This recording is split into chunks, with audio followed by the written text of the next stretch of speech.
वालेकुम सलाम वरहमतुल्लाहि वबरकातुह। हामिदन व मुसल्लियन। आपके सवाल में बुनियादी तौर पर तीन चीज़ें हैं। एक बात तो आपने ये फरमाई कि ठीक है, शरीयत ने चार शादियों की इजाज़त दी है। जी हाँ, शरीयत ने चार शादियों की जहाँ इजाज़त दी है, वहाँ मुत्तसिल कुरान मजीद में अल्लाह पाक ने ये भी फरमाया कि अगर तुम इंसाफ न कर सको तो फिर सिर्फ एक ही की इजाज़त है।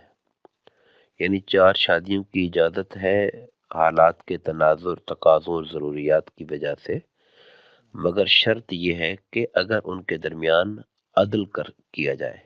अदल वक़्त देने में, अदल उन पर पैसा खर्च करने में और उनकी ज़रूरियात पूरा करने में।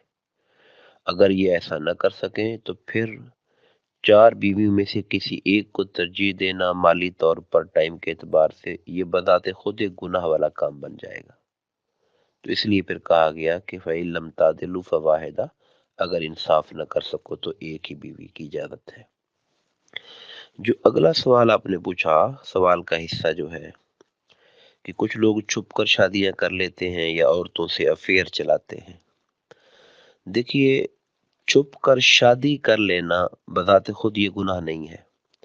ये हमारे मौजूद हालात और जो लोगों की ज़हनी अप्रोच है उसका जबर है। कौन इजाज़त देता है?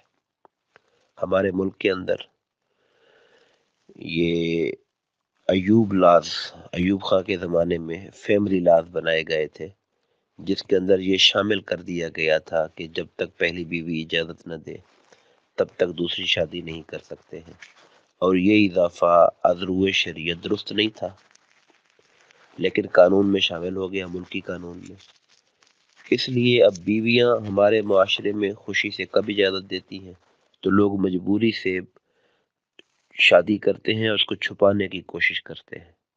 तो छुप के शादी कर ली तो शादी करना बज़ाते खुद दूसरी जुर्म नहीं था, मगर वो अपने हालात की वजह से ऐसा करने पर मजबूर होता है। मगर अफेयर का चलाना, तीसरा हिस्सा जो है, वो तो बिल्कुल ही मुख्तलिफ चीज है ना।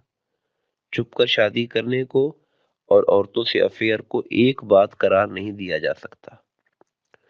शादी का मामला डिफरेंट रखा जाएगा क्योंकि वो फी नफ्स से ही दुरुस्त थी, मगर हालात के तकाजों के साथ उसको छुपा रहा है। मगर जो अफेयर का मामला है, जाहिर है उसके अंदर तो जो गैर महरम है, जिनके साथ निकाह का रिश्ता नहीं है और वो गैर महरम है हमारे लिए, तो उनके साथ तो अफेयर चलाना दूर की बात है।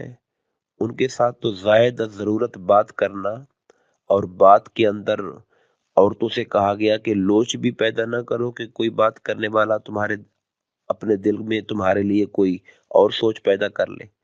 गैर महरम औरत से तन्हाई में बैठना मना है। तो वो तो फिर अफेयर तो बहुत दूर की बात है, उनके साथ तो अलैदा मुलाकात करना और इस तरह की बातें करना, ये सब नापसंदीदा चीजें हैं। शरीयत ने उसको हराम करार दिया है, उसका इसके साथ कोई लिंक नहीं है। अस्सलाम वालेकुम रहमतुल्लाह।